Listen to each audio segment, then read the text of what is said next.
Hello? Ah, there we go.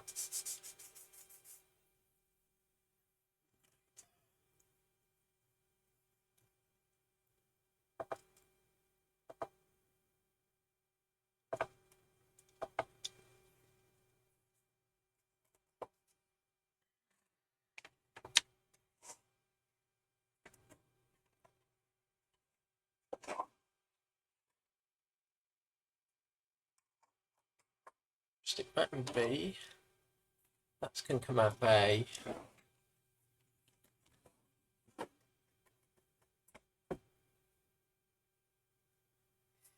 Probably do a full reset on this, I'm guessing.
Hi, Swarm.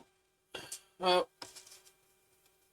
as you can see, I have an Extron. Now we just have to get it working.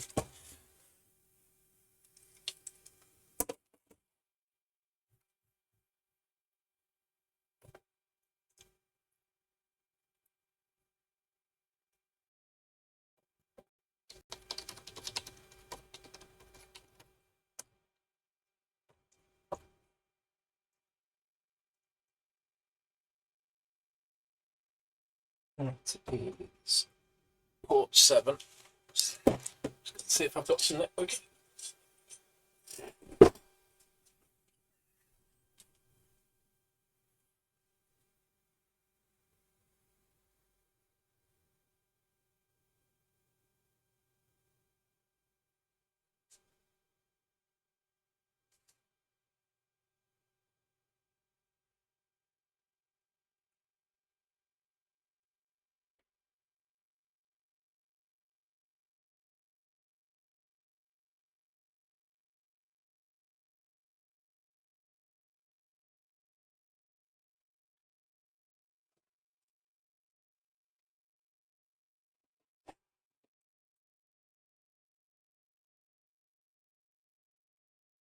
And that would currently be no, I don't have any networking. So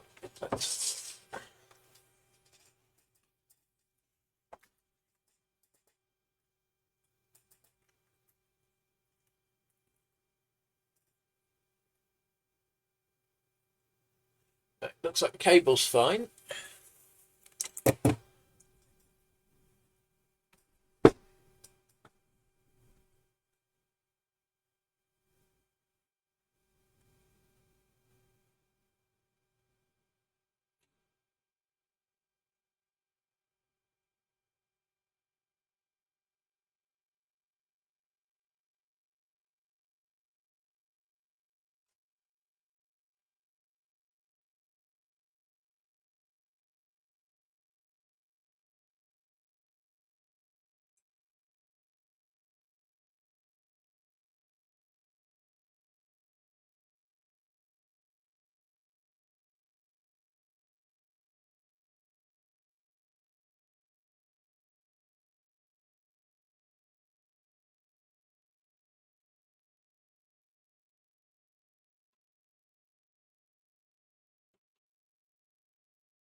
Silly me.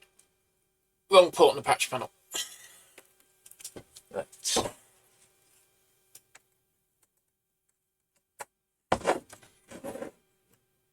So, I'm guessing we're going to have to hard reset this.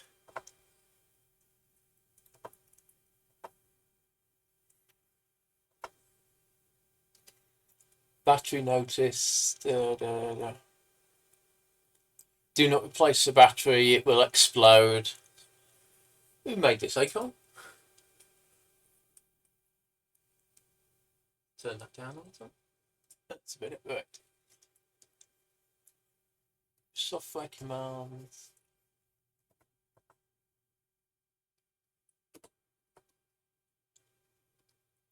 Overview.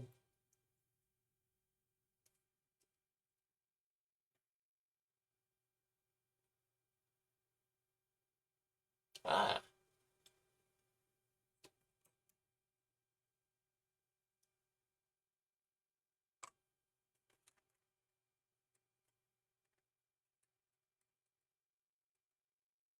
My other monitor has lit up, which is saying it's got something in it.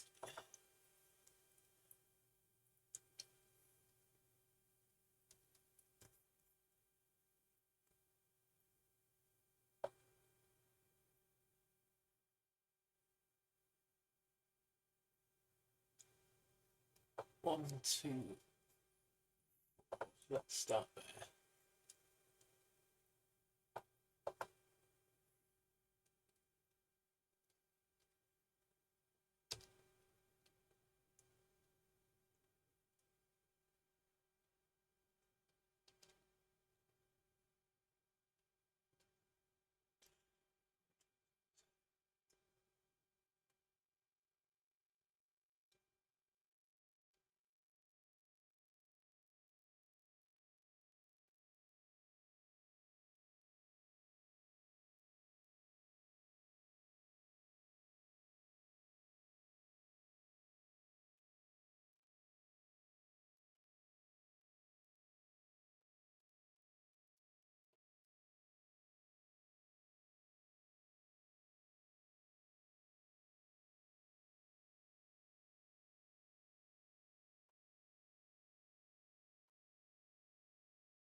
Let's see what we can get. Come on.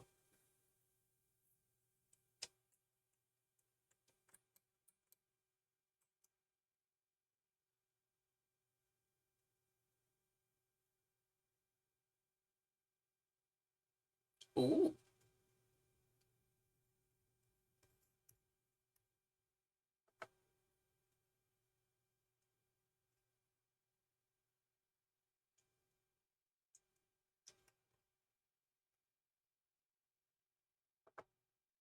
We have output. I wasn't expecting that.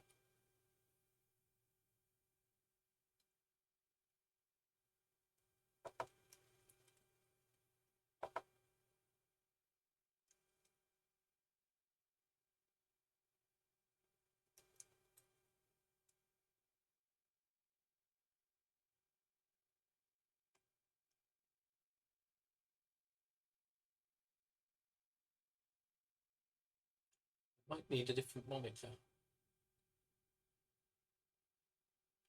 Hang on while I grab a full HD monitor. Back in a sec.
Right, let's see what I can do.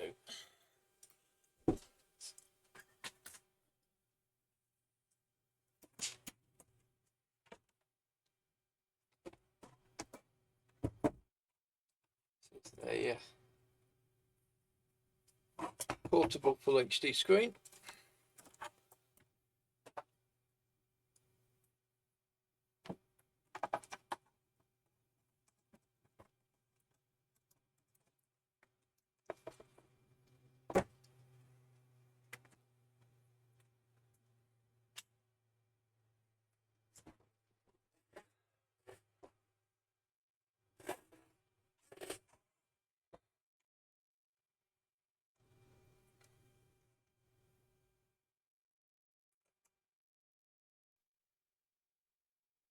Okay, we've got something. And we've got a menu.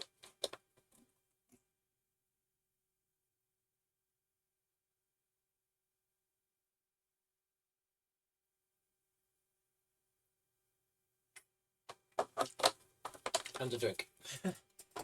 Right.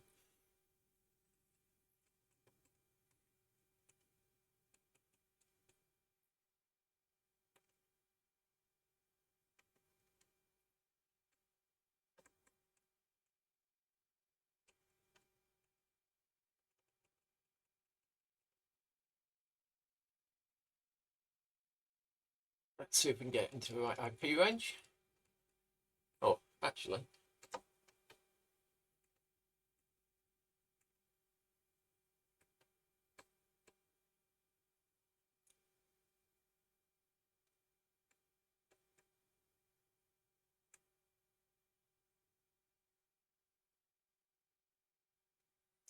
Should now have pings. Yep, that's good.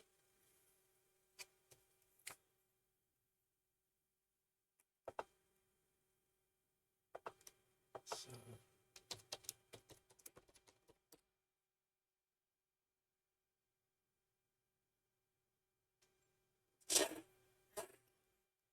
okay, so currently that's going in.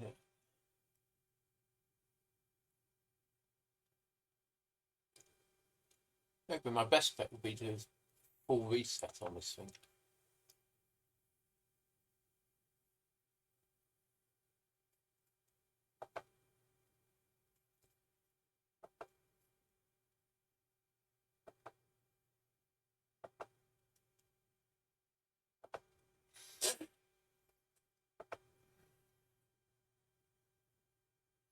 And bend out one of the rack ears.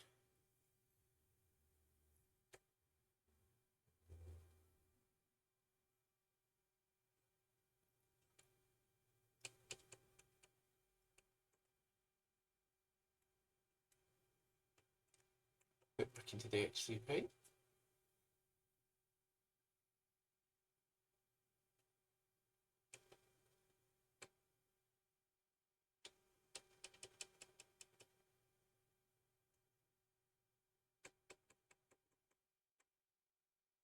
Right. I should have web access to it again.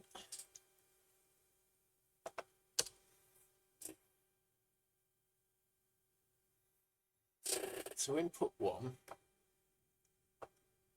What signals do we have?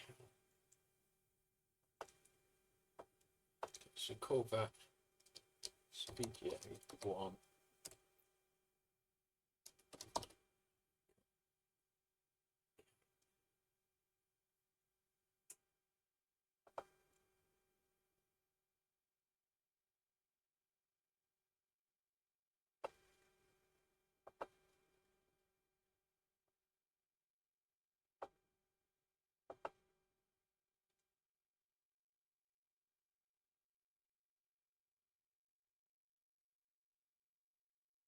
Now the question is, will that go to your monitor?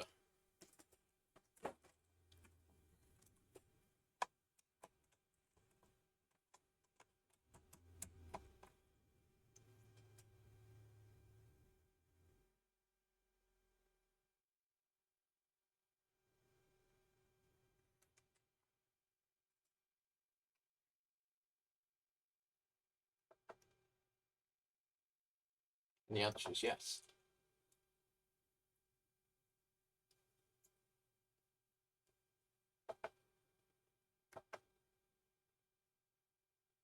There's a save option on this.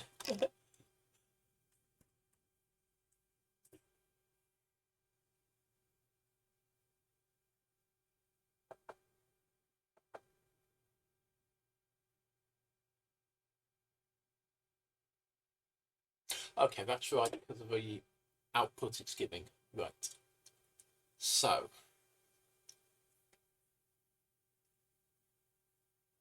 what do I feed it?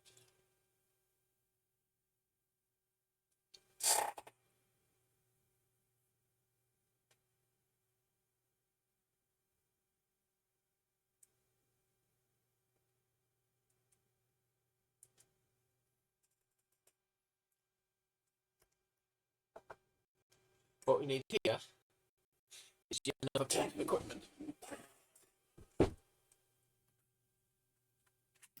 So now we've got main video working.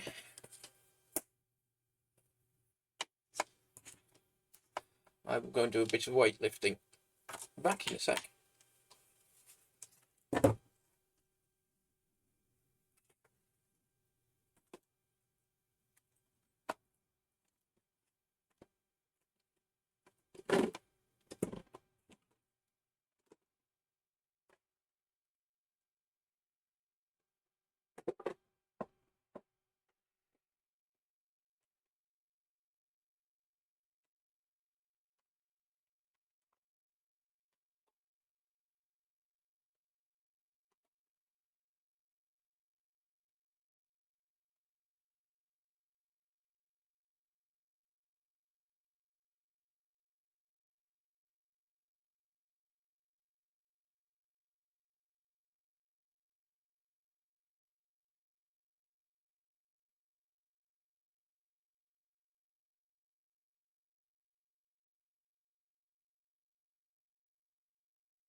So now to make some space.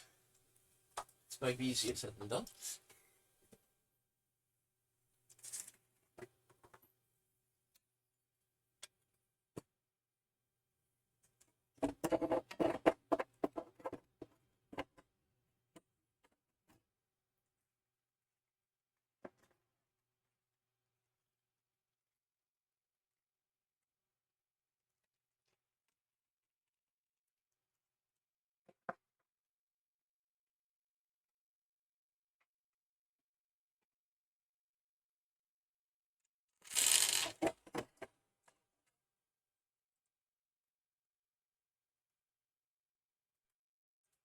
So this is the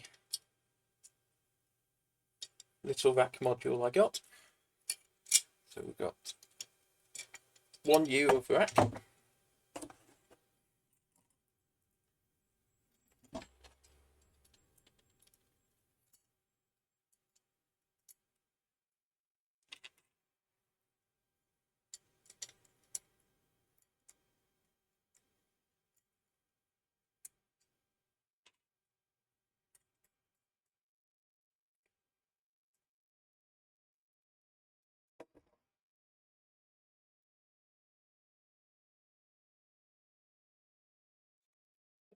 Now,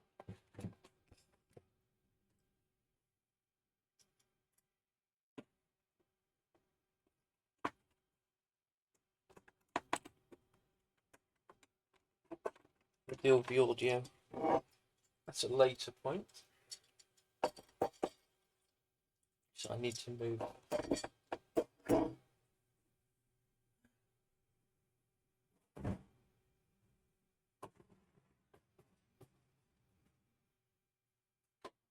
Yet another recipe out white.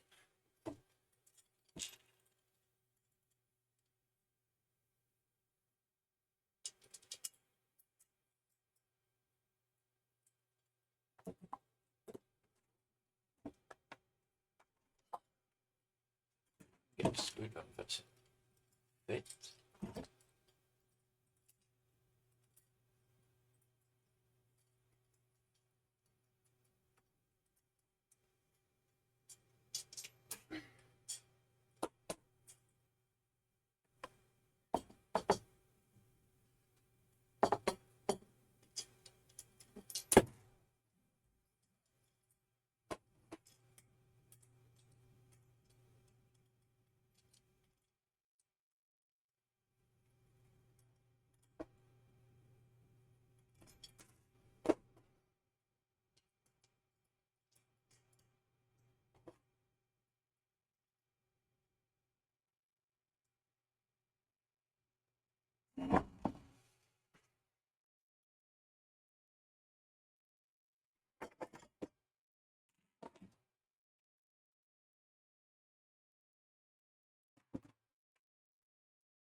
Right, got one new frame.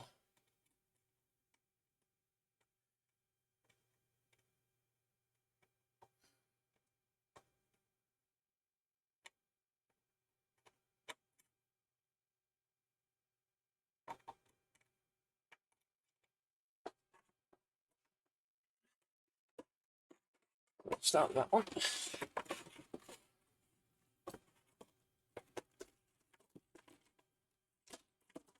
And then that one.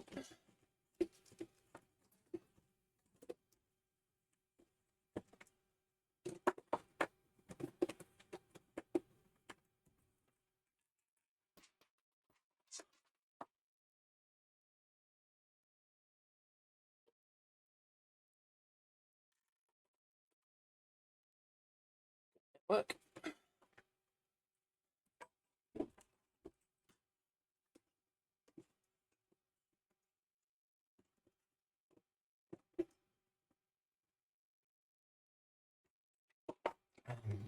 And on video.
One's picked up.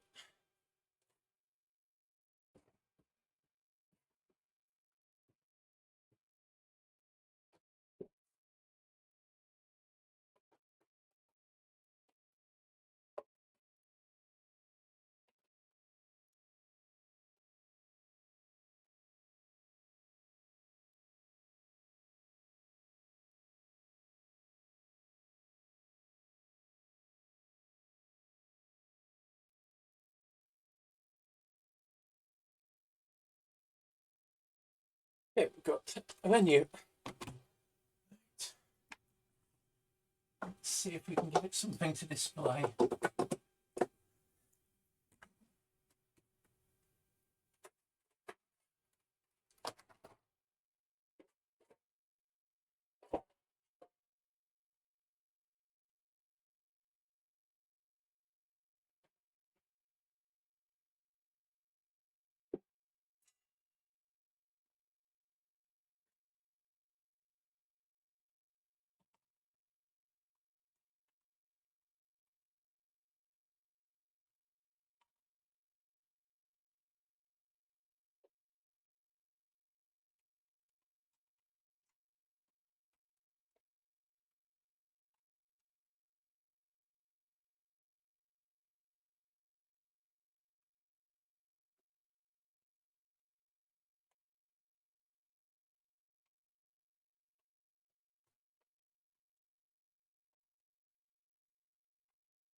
That's a good start. Have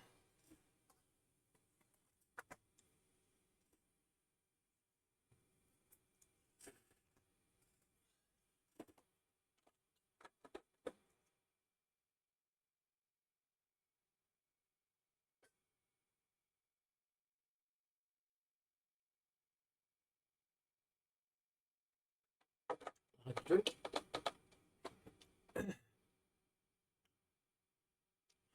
I live on the seaside. Here, pressure is normal. That's what happens when the waves hit the sea.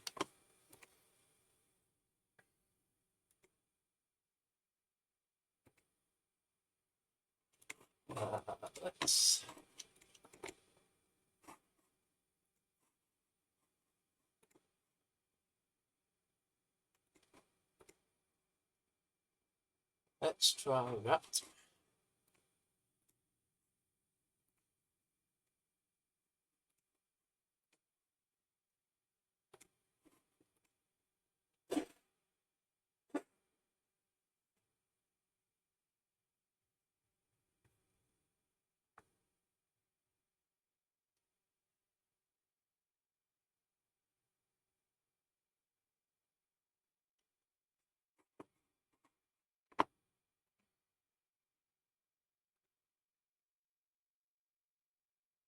Aha!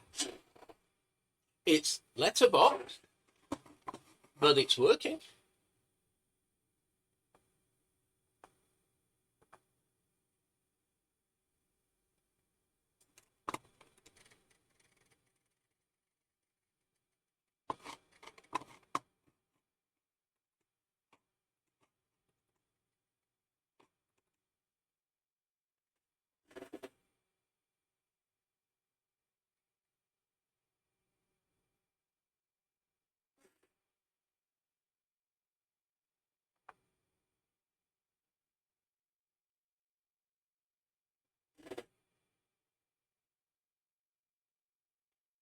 We are missing sound.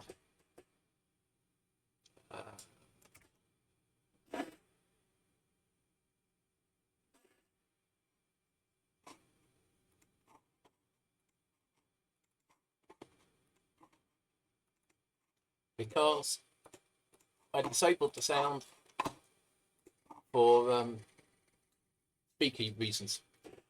Acorns of this generation don't use the pass-through on the sound jack. So if you plug speakers in, the internal speaker will still be active. So as I last used this with some external speakers, you know that moment when a light bulb appears above your head?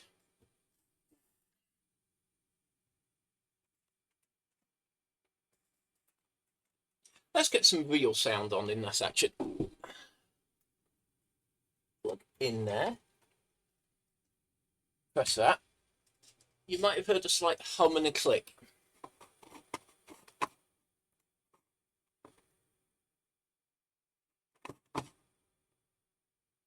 Yeah, but the problem with an LED Magenco is it doesn't have to be very loud, very bright, very power hungry to be bright.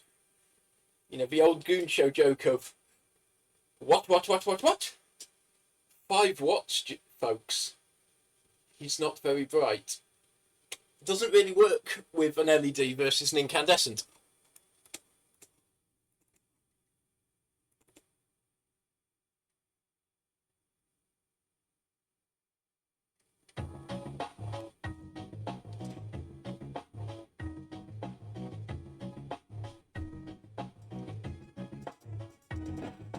Well, I've got my Morton shorts online.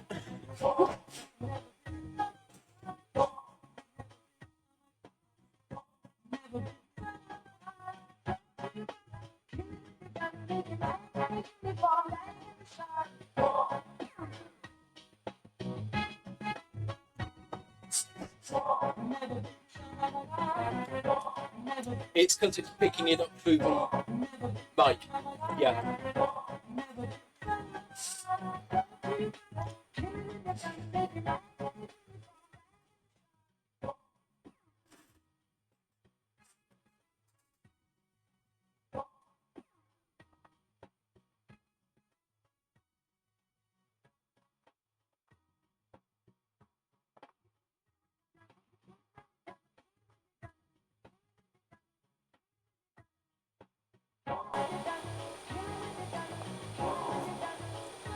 kill the gate for a second. Yep, that's the plan when I've got some extra wiring, Majenko.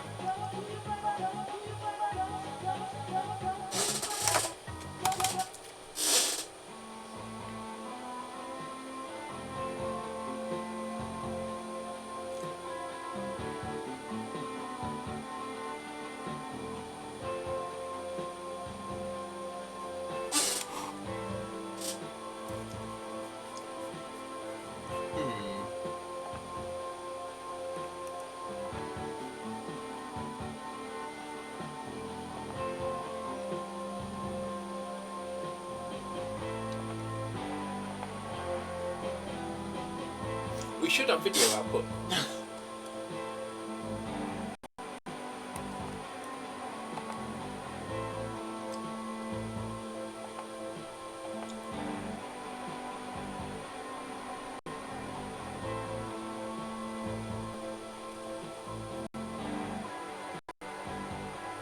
It's annoying that every mode has worked, apart from that.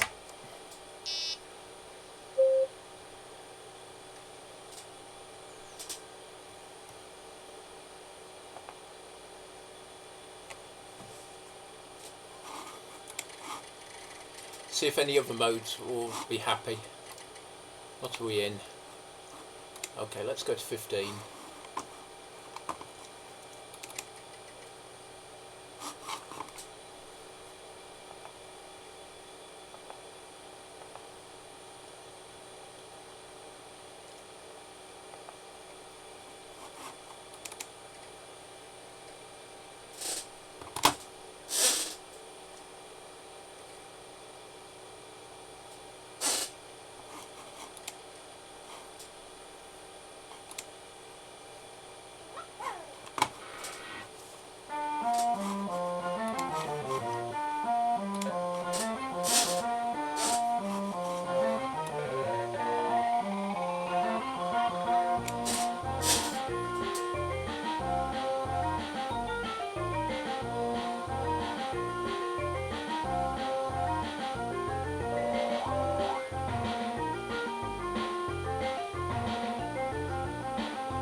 It's annoying that it won't pick up cannon fodder in the same mode.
I'd forgotten it whines at you.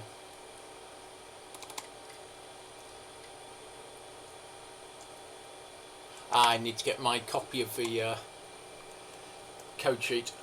My very first use of Archimedes was in my school art class. I modified one of the expansion podule covers to take a standard width podule, and my reward for that was being given 3 lunch times with the Archimedes, which I spent in artworks drawing the copy protection grid for Interdictor and printing it on their Integrex colour inkjet so that I had a copy of it and I could copy the game.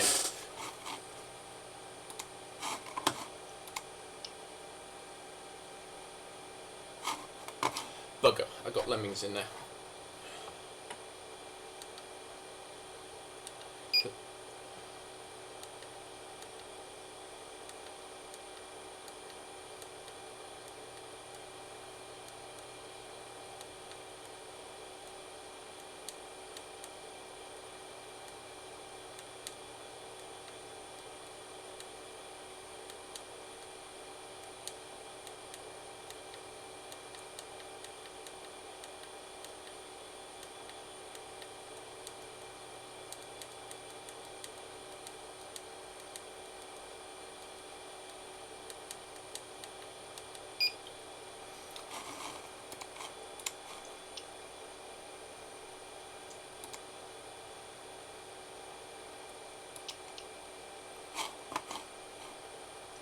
Ooh.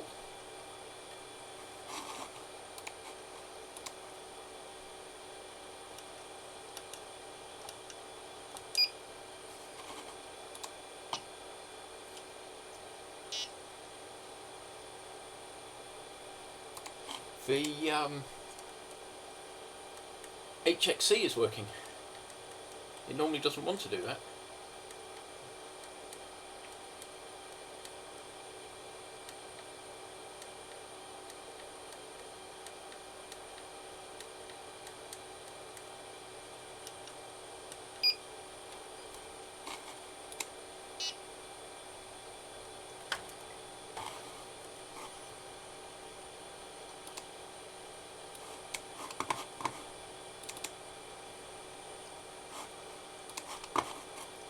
I have to work on that.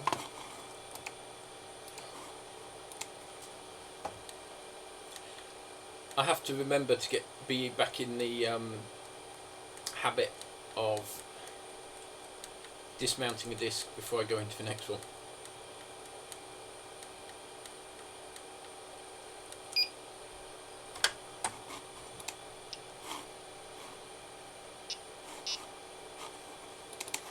Okay, while that's in a good mood, we'll have a copy of that on the hard disk. I'll do a faster copy.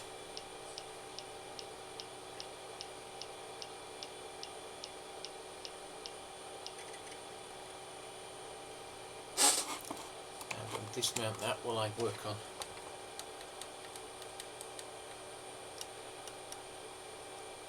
Oh god, of course I'm copying this.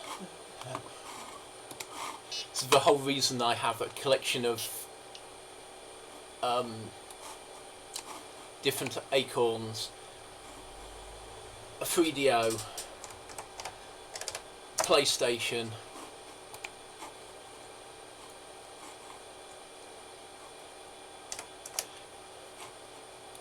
is this one game.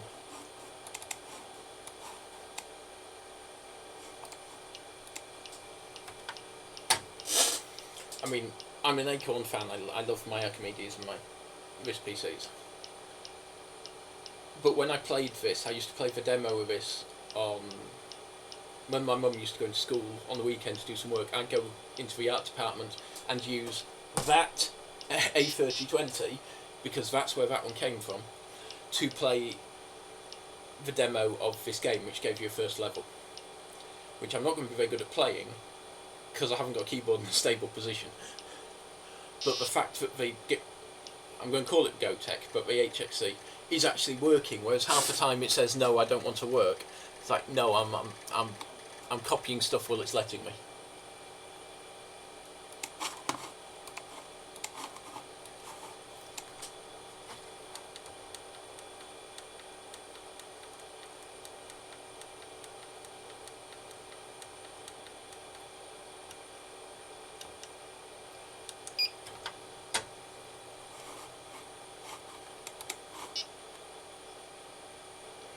I should probably mount this now it's working, because there's room for it under the floppy drive.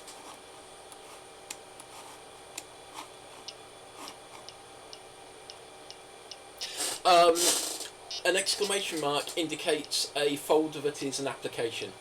So if we take cannon fodder and we open it with shift, it opens up as a folder and the program is underneath it. So anything with an exclamation mark is a runnable file.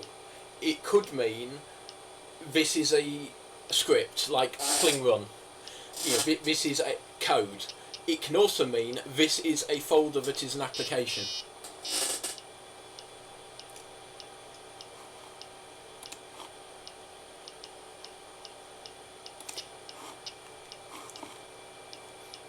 So for those who are watching Majenko's Amiga stream the other week, where MJ said, well, I think it was MJ said play Twin World, this is the same game.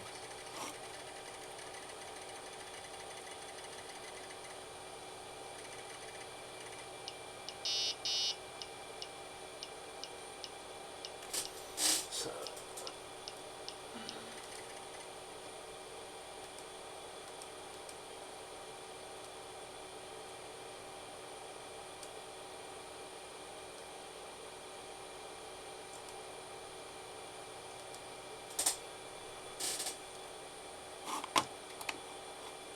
can now dismount that.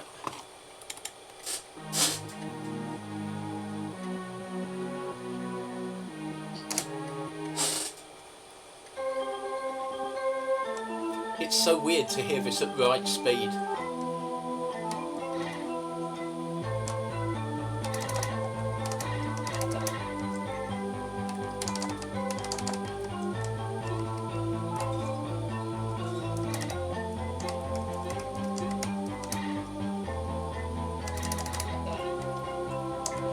One of the flaws of Twin World, might have been, yeah, one of the flaws of Twin World on the Acorns, it's tied to the VIDC speed. So, if you run in mode 15, which is the 15 kHz mode, which this is now doing, it runs normally. If you run it in VGA emulation, which is basically a double scanned mode 15, which letterboxes, which the Extron is curing, because you're running it in mode 27, the game runs faster. And the music also runs 20% faster, so I'm so much used to that music running roughly a fifth faster. It sounds weird at the right speed now. It's a very great game, it's great music, but depending on your Acorn, it will run at completely different speeds. I have Wolfenstein on here, but I can't play that. And you might wonder why I can't play Wolfenstein. This machine is not fast enough for it. To run Wolfenstein 3D or Doom, you need the strong arms on the RISC PC. You know, this is 33 megahertz versus 200. Yeah, but even worse, because it's completely transparent to the user if your monitor copes with it. Whereas you knew about PAL versus NTSC, if you have a VGA monitor that's a multi-sync and will happily scan the lower modes, it will run at normal speed anyway. It's only when you hook onto this VIDC type, so it's a VIDC 2 I think it is, an SVGA monitor. So if you've got VGA or SVGA and you're configured for it, the game will run faster. If you plug in my NEC multi-sync back here, my 5FG, you wouldn't notice because it will sync at those lower modes and the VIDC won't step up the mode. Now I think I can cheat with Zool.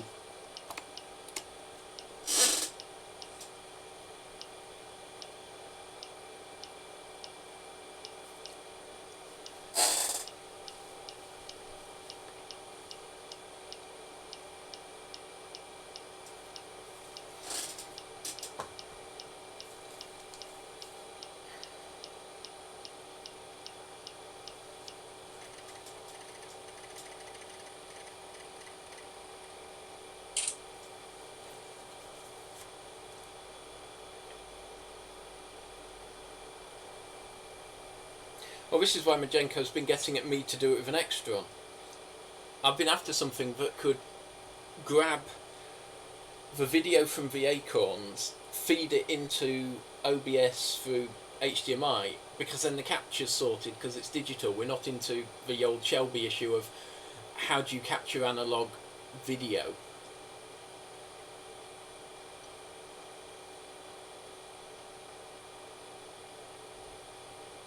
Just putting a picture of where the Extron actually is.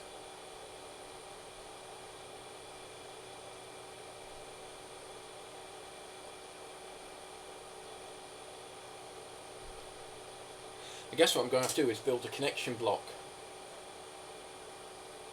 and bring the HDMI's up so I've got feeds on the back of the desk. Yeah, basically, MJ, but we're going. I call it the VGA output, but the DE15 output on the Acorns, which can carry literally anything, down to the universal input 1 on the Extron. Then I've got my second monitor, which is on HDMI 2 of the Extron. HDMI 1 is going to a USB capture device, which is feeding OBS.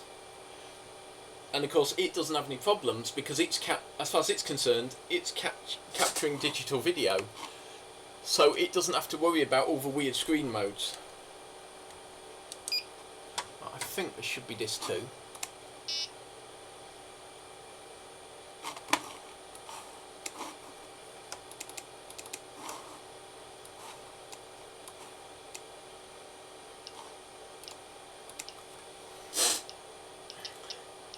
The latency, I'm not really sure because I'm viewing it through the stream feed, so there's quite a bit of latency between the input, the camera.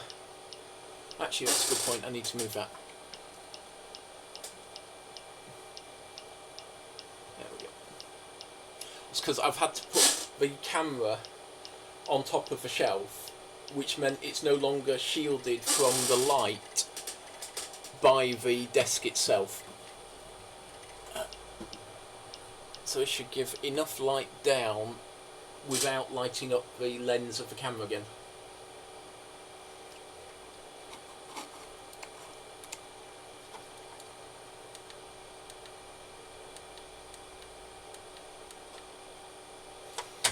Right, let's see if this will work. Start with that one. So I'm viewing it with minimum latency on a direct monitor feed.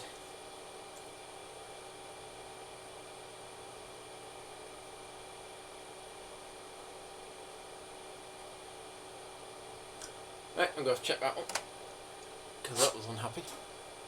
Yep, that's who sponsored Zool when it came out.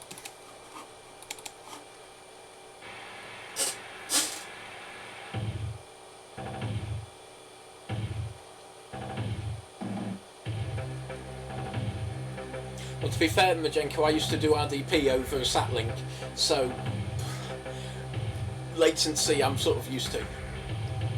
This is what I'm trying to remember when this came out, but this is what the Acorn VIDC could do for 3D graphics. This is all software rendered.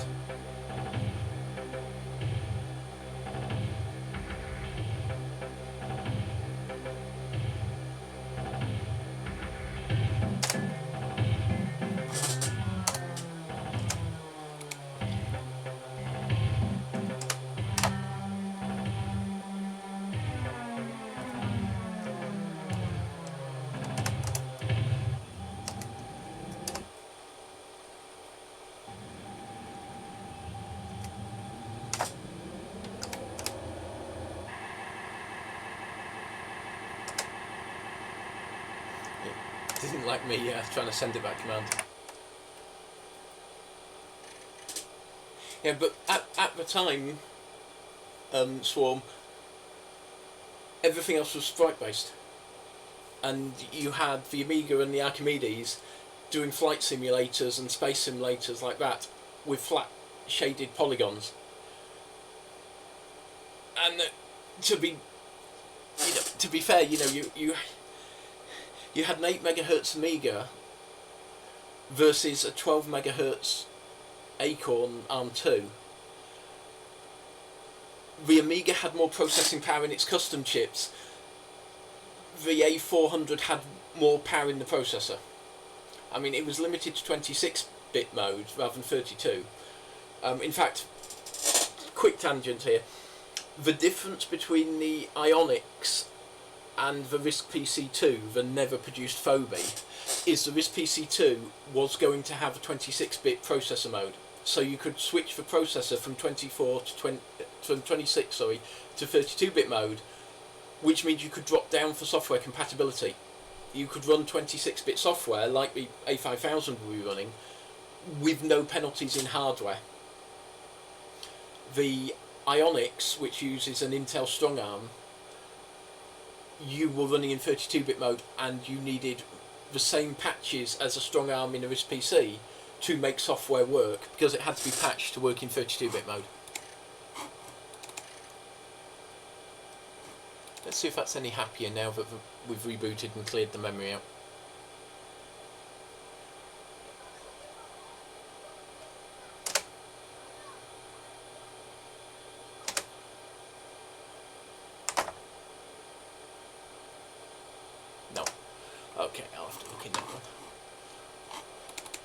See if Chaos wants to run. Yeah, oh yes it does. I've got to remember what the controls are for this. I'm going to take the cheating way out.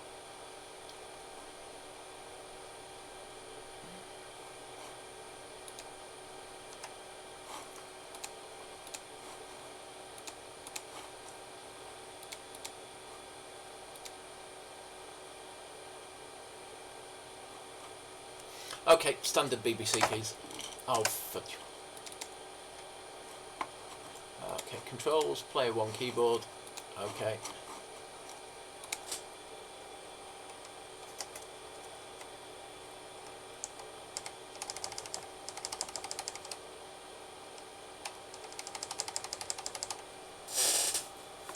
Why haven't we got any sound?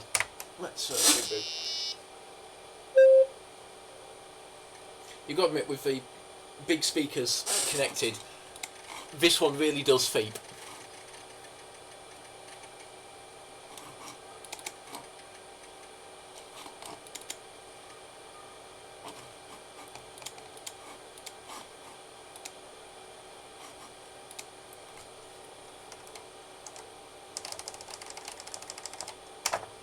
Why haven't we got... Come on.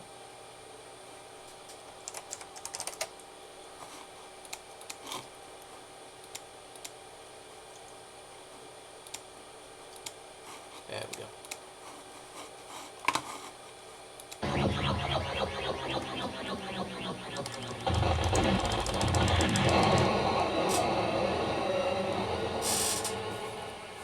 Turn the amp down.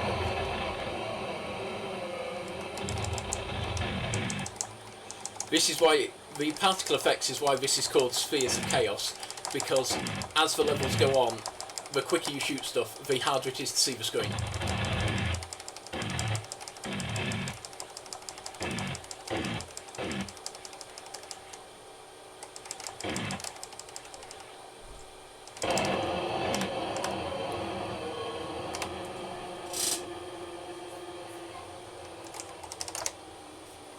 And the scoreboard is nuts as well, because it is top 100. Right, let's see if I can find...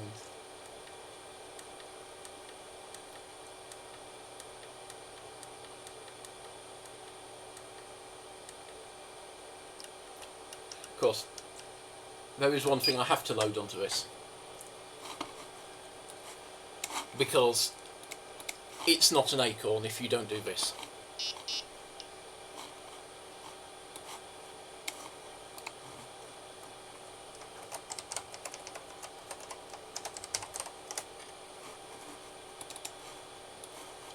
I haven't got my add-ons on this, so we won't have my furry dice that hang from the cockpit and the bumper sticker that says my other ship is a Thargoid.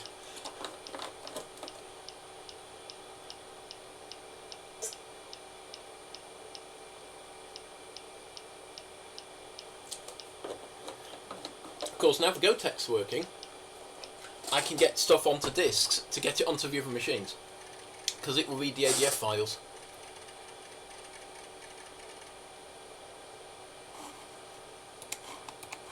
Let's dismount that. There's another one I want to find. Asylum would be good, blowpipe would be good.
Is there anything different on this one?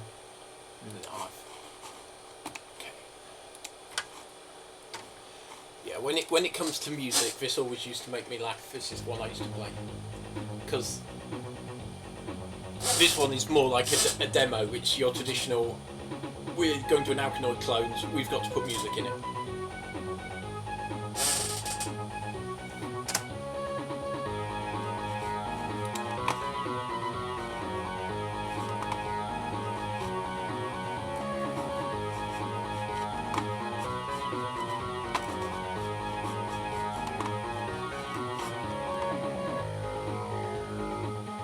Sound system.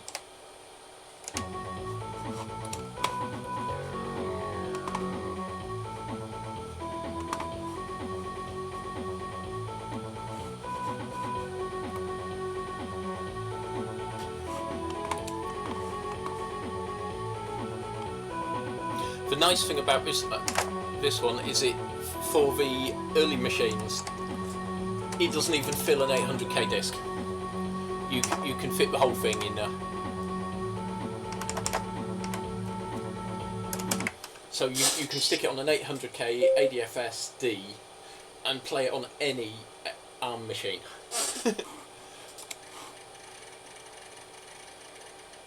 But yes, I will now bring up, of course, the one that you have to have on an Acorn. This actually makes it even sillier. This is a full-blown, although it takes over the machine for playing, it drops down to the icon bar like any other program, so you can drop out of it while you're doing other stuff.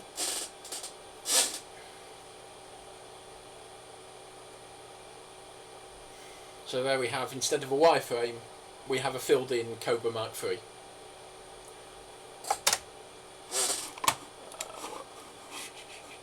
Local data, we'll probably go to Disco. Disco is agricultural, so we want machinery.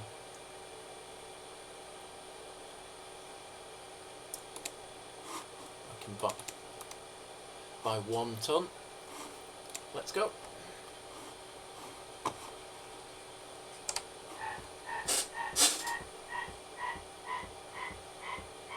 I haven't got mouse centering turned on, so it's going to just... There we go. Let's see where I haven't played this in so long, I've forgotten what the other controls in to go with the... Oh, we've got some asteroid miners. This is the difference between Arc Elite and every other version. Let's drop that. The BBC version, due to limitations, everything works around you. And every copy of Elite, so ignoring Elite 2, Frontiers, you know, the modern remakes, Elite Dangerous, but all the other versions, the player is the main character. So you arrive in a system and you might see asteroid miners, but they're watching you and they will attack you. The pirates will attack you. In Arc Elite, you are no longer the primary thing. You will come across ships mining asteroids that completely ignore you and they're doing their own thing. You will come across bandits firing on another trader and you can wade in or try and bypass them without them seeing you, and they will ignore you if you don't get involved. It made it a very different game because it didn't roam around you all the time. The only problem is you really need to print this out so that you can remember all the controls. But to give you an idea of how tough Elite on the BBC is, there is a bug in Elite, in the release version, both the Acorn Soft and the the Superior Software version. There is a bug.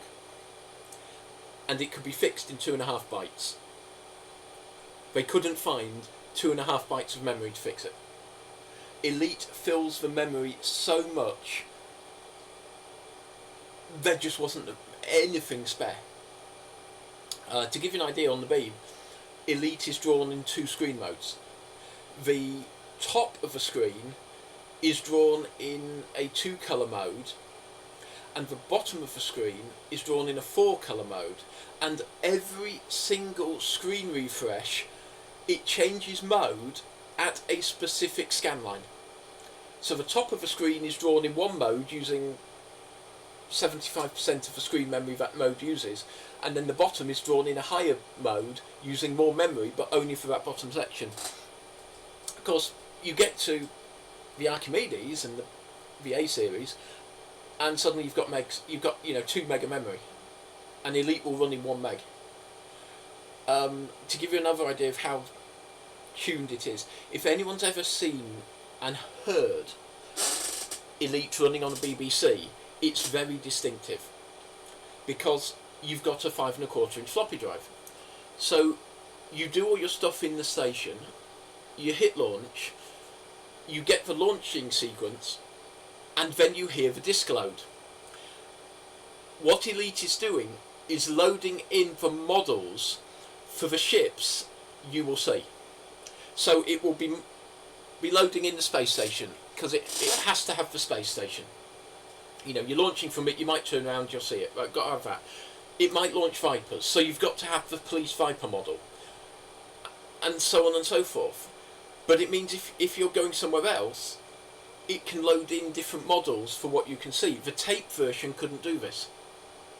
So the tape version had to have all the models in RAM. So when you read the manual, there's quite a few ships that are labelled only in the disk version, or only in the second processor version, where it had the room to do it. With the Arc Elite, they could just load all of them and just pick them at random. The other one that did this, Doom on the PlayStation. You cannot have a level on PlayStation Doom with an example of every monster, because when it loads the level, it loads the monster file, and it can't load all of them at once. There is not enough memory in the PlayStation to run Doom and have all the monster models loaded. So there are models that you will get in levels on the PC that aren't in the same levels on the PlayStation, because it literally didn't have enough room to load them. I should grab some Acorn demos at some point so we can hear. That's the other one that comes up. This is Draw. This is the internal vector drawing program, which is really useful for doing things like key strips, because again it's built into every version. What was that one? Oh, that was me fiddling about. So yeah, we've got Paint, we've got Draw, like I said, we've got Configure, so we can fiddle about the keyboard and the screen. This one would drive Shelby nuts. You know, you can turn your monitor into interlace mode if you really don't like your eyeballs. Yep. So, you know,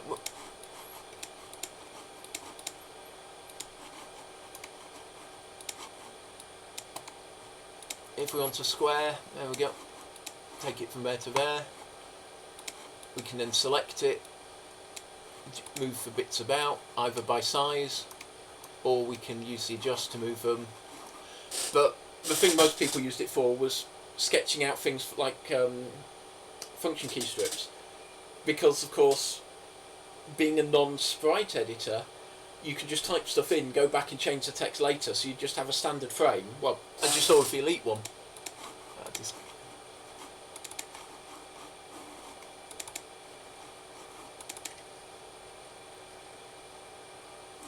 You know, this is all laid out as the boxes, so these will match up with a standard Acorn keyboard all the way up to this PC.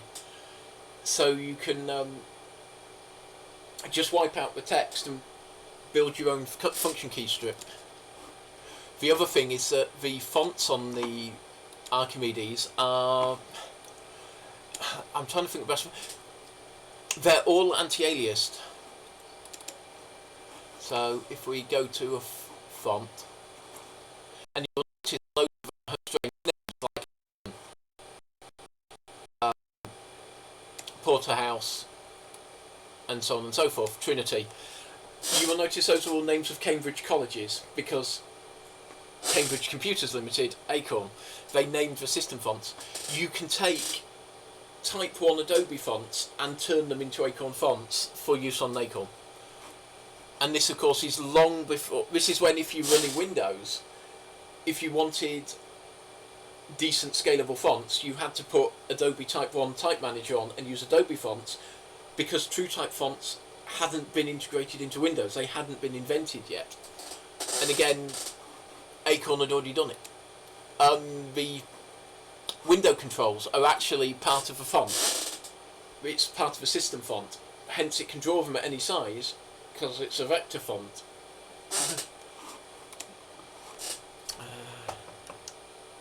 I have stuff on this SD card I have never played, because I just couldn't afford it.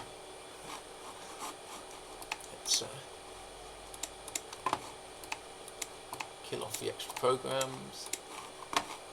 So you see, this is running in a 4 meg machine. So the modules in Pling system have loaded, and they're only using 300k. If I put the network card in, I'll have to add the extra modules, and we'll lose that. Or it's because it took over the business world because it was the business world. You had Lotus 123, you had WordPerfect, you had programs that had made their mark on like the Apple II and on Unix, and they're there on the machine that you can plonk on the desk.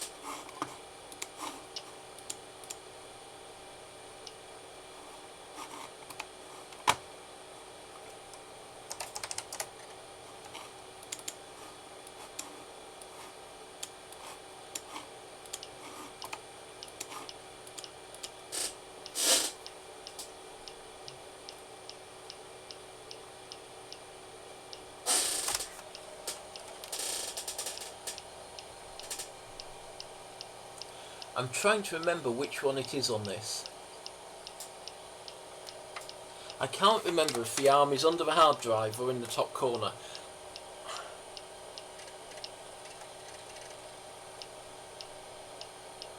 But you can also, I don't know if you can see on this, you might be able to, Acorn took a much easier way out with this. Instead of having cables running across the board, there are literally 5 spade connectors sticking off the board. 1 12 volt, 2 5 volt, 2 ground.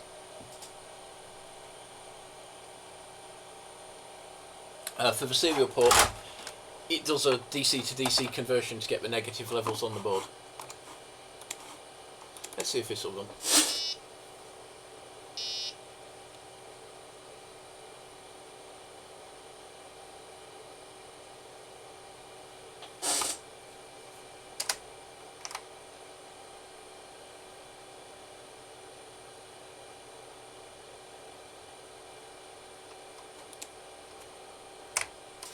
One of the problems with some of the games on the ARM3 is you need to turn the processor cache off before you play them. Because this is a 33 MHz ARM3 with cache, well, let me rephrase that. Because this is an ARM3 that has internal cache and runs at 33 MHz, I will leave you to imagine how fast some software can run on this versus the 12 MHz ARM2 that has no cache.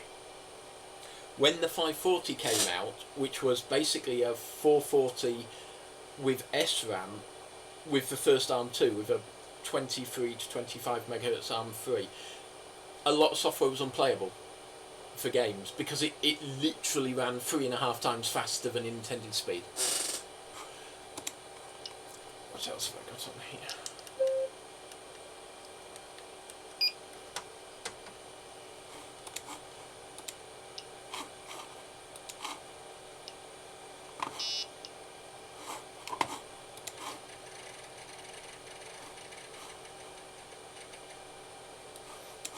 The reason that the hard disk takes so long to enter on the first time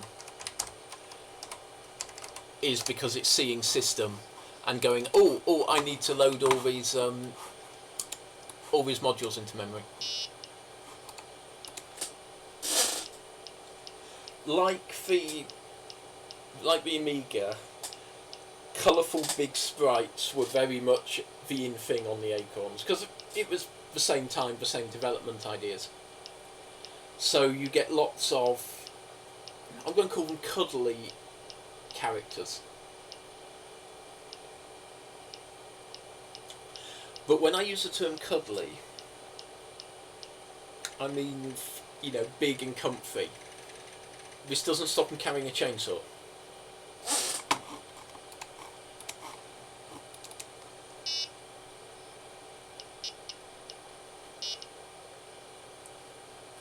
Let's see. Okay.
Yeah, a lot of Tom Cooper's games were like this.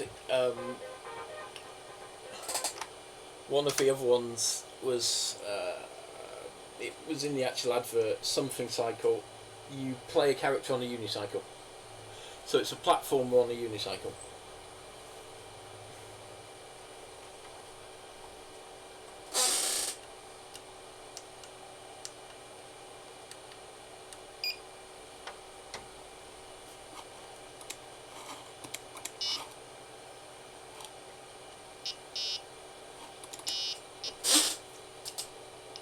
I'll actually play this off the floppy disk. I don't care about copying it onto the hard disk. As you can also tell, I've got the clicks turned on the floppy emulator.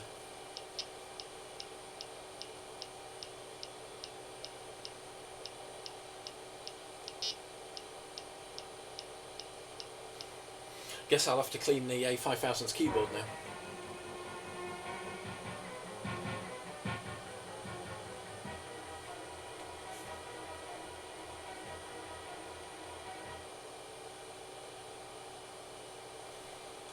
See if this will load. It's only the PD version. It's not always the most stable. I might have to turn the cache off for that one.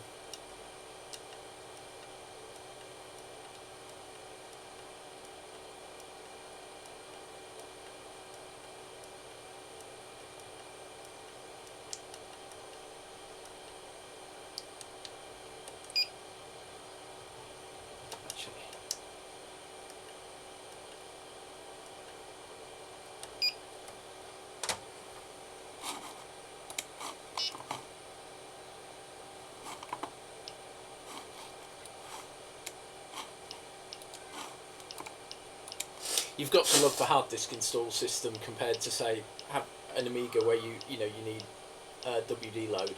Is like, for the majority of Acorn stuff, it's drag it to the hard drive.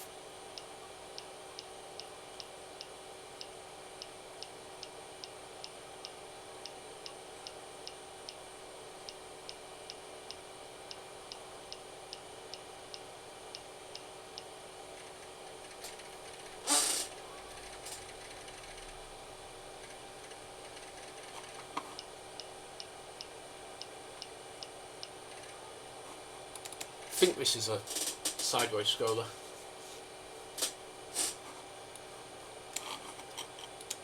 Yeah, we did that.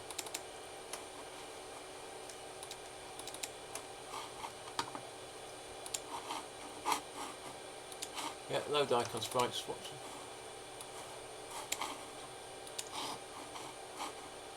Was there a second disc?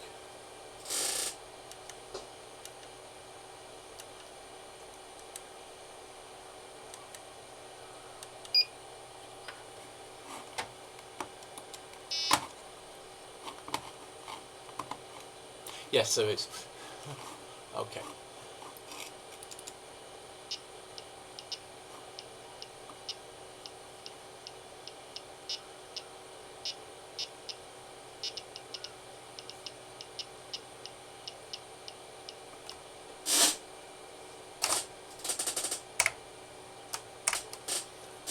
Let's see if we can rebuild that.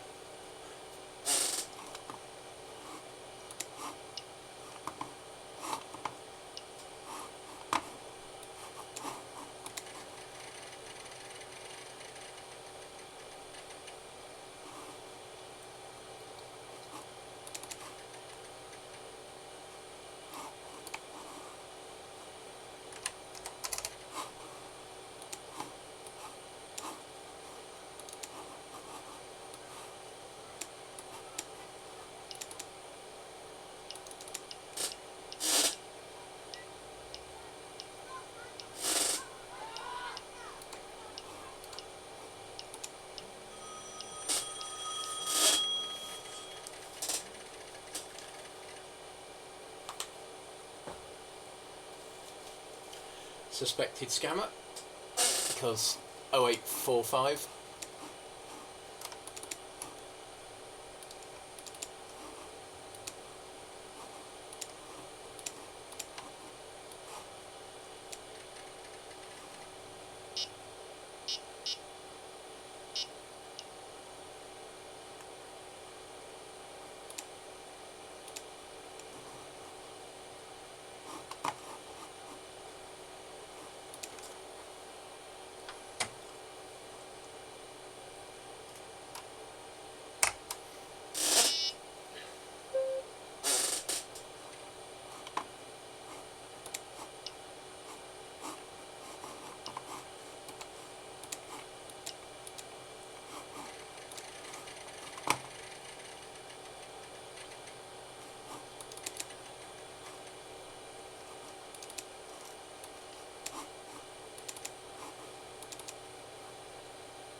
This might not shock anyone.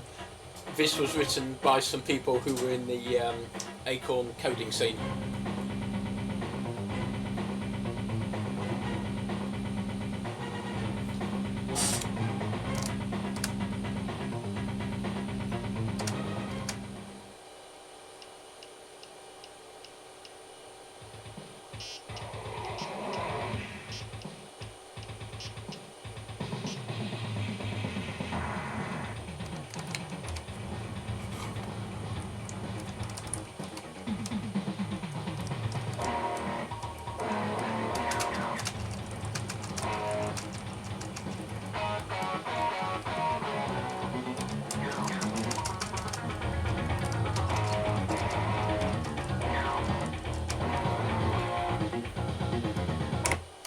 And of course, the thing you do is you write a scroll text and a sideways scrolling shoot 'em up or a vertical scrolling shoot 'em up.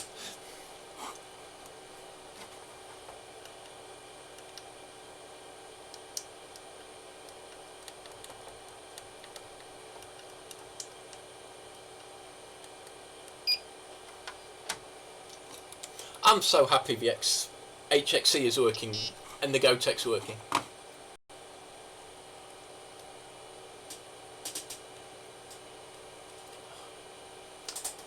Fudge. Hold on a second.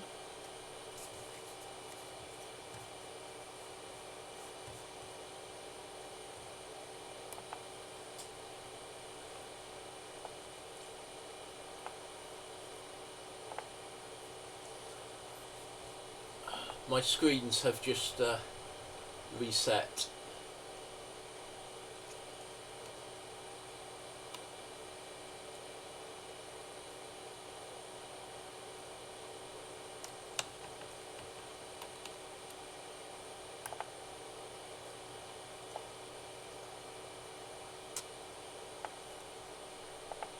There we go, which is the problem, that it moves my control and text panel and chat to the laptop.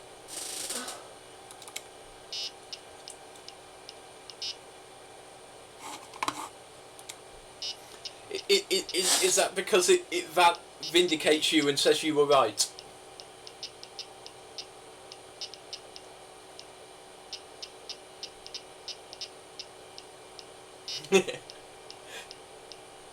Well, good luck, Jeepin. I had the advantage. Mine was coming from a company that was stripping them out of AV use.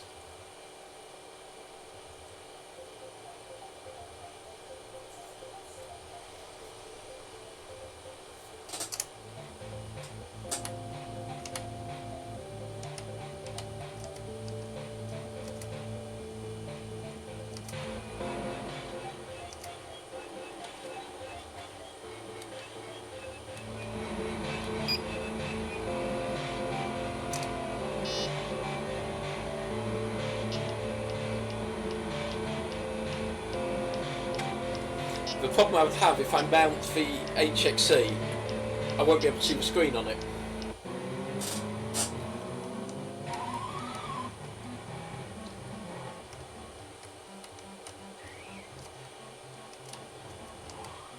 Yes, this is young Sigmund Freud with a rocket launcher.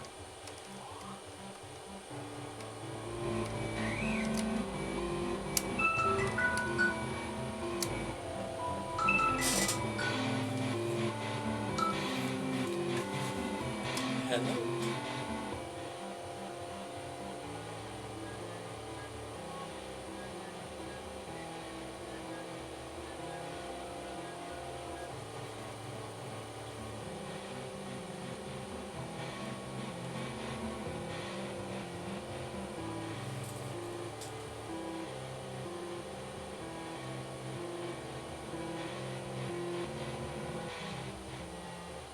Hello.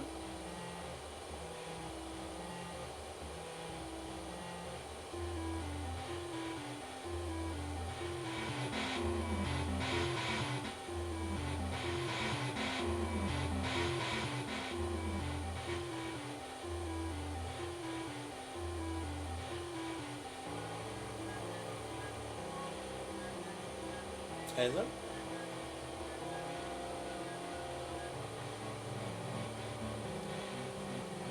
Yeah. I'll explain to you. Hello.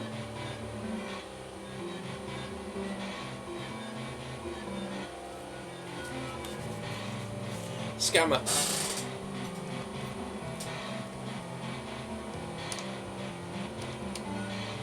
Wasn't even AI, got real person.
This is a very Acorn game.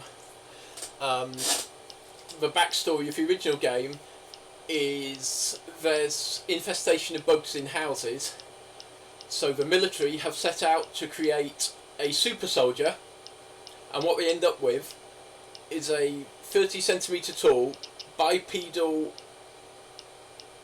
thing with a huge mouth, who turns out to be very good at killing bugs by dropping things on their heads.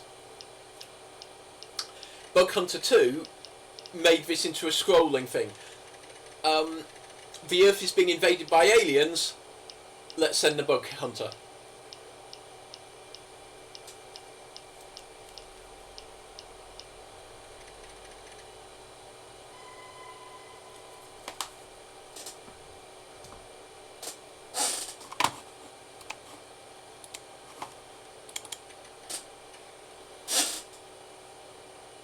And the first thing it does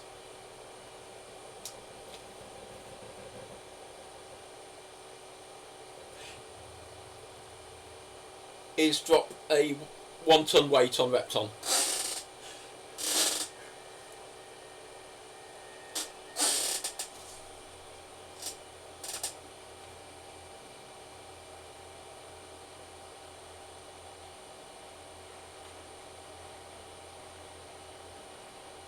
I have to get audio capture working for the song for this one. You'll notice the scroll text at the bottom. One of the things that will actually come up is basically a hello to Tim Tyler and sorry about your lizard.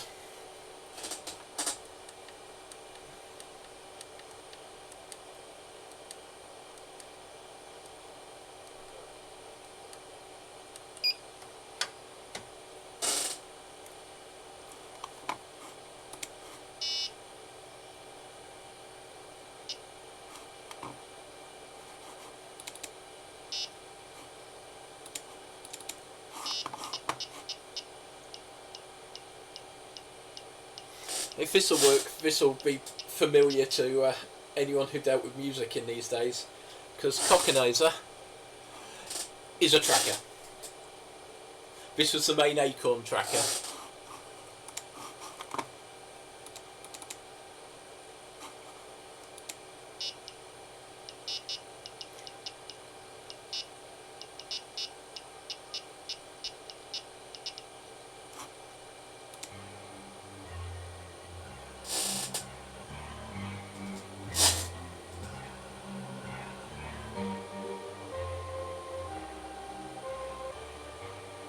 As you can see, this was 1990, so it's not that long behind the Ultimate Sound Tracker, but just the same way that I'm trying to remember the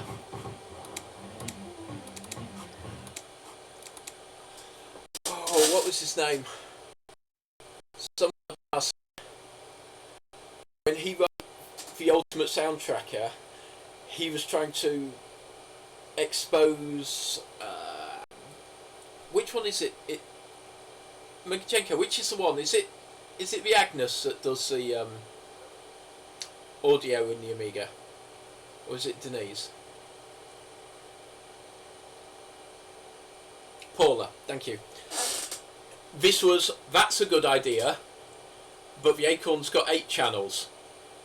Let's take that and hook it into the VIDC in the same way, and you got Cockanizer. So you got Coco files, which are basically 8-track mobs. So they're, you know, what would become relatively standard for an 8-track, and there are tools to convert them. I think it's Changer, but you'll notice all these are raw files. So you can compose in Cockanizer, and then you're allowed to use the player in your own software to play it back.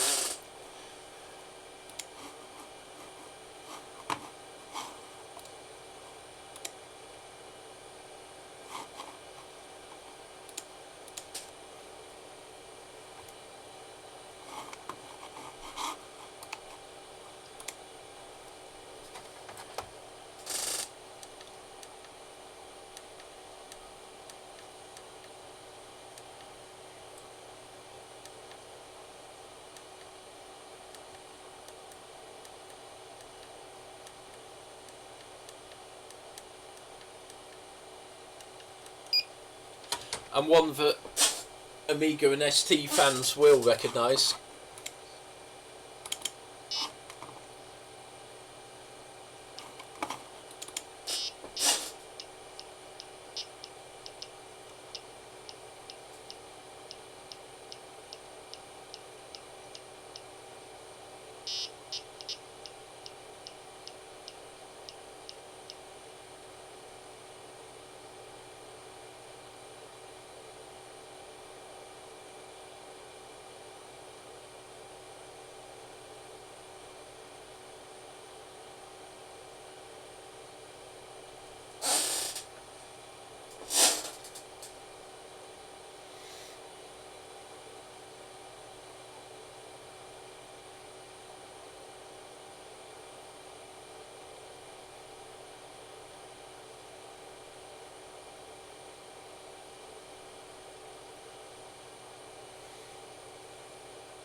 Yep, we got the full conversion of flashback. This is just a demo, but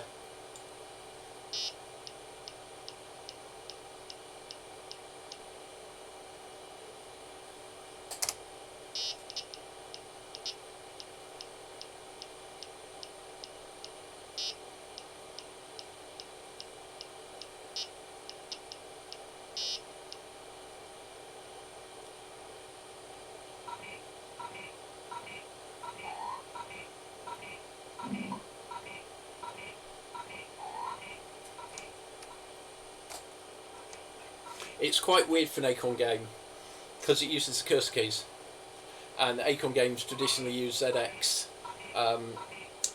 normally question mark and speech marks, and return.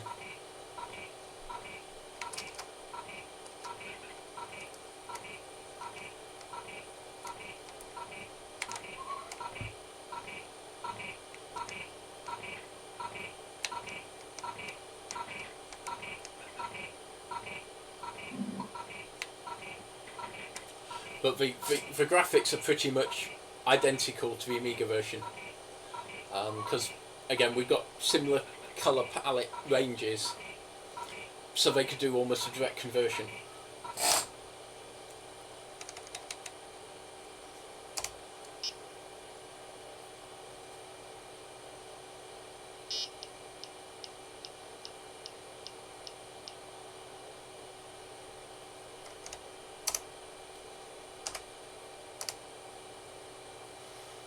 Well, there we go, we've got working Extron. We can get more output. This also means we can check the output on things like the 3010, because we now can get the low end modes even without it understanding. So if there's any errors, one of the error states of the ARM2 and ARM3 machines is to give you different coloured screens. But if you've got a big fault, there'll be a monitor type 0. Well, that's the 15 kHz mode that the Extron's handling, so yeah, we're getting somewhere.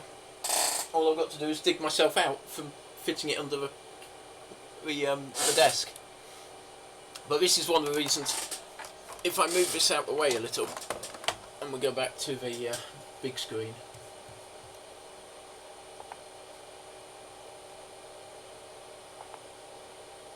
But you can see it's folded steel.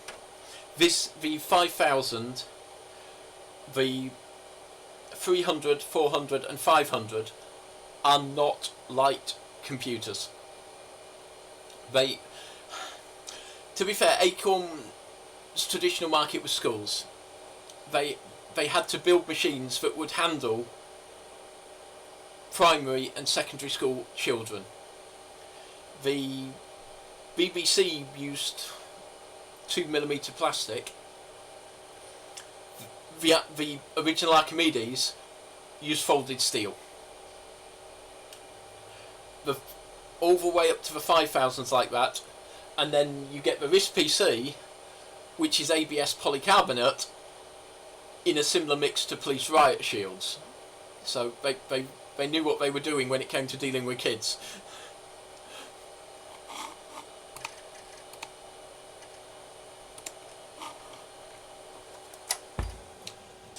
Let that go down. Right, well, I think we can call that a success.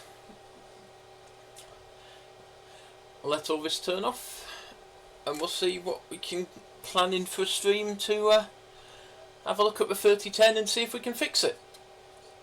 So, thank you everyone for coming along. I've got to dig through all my mice.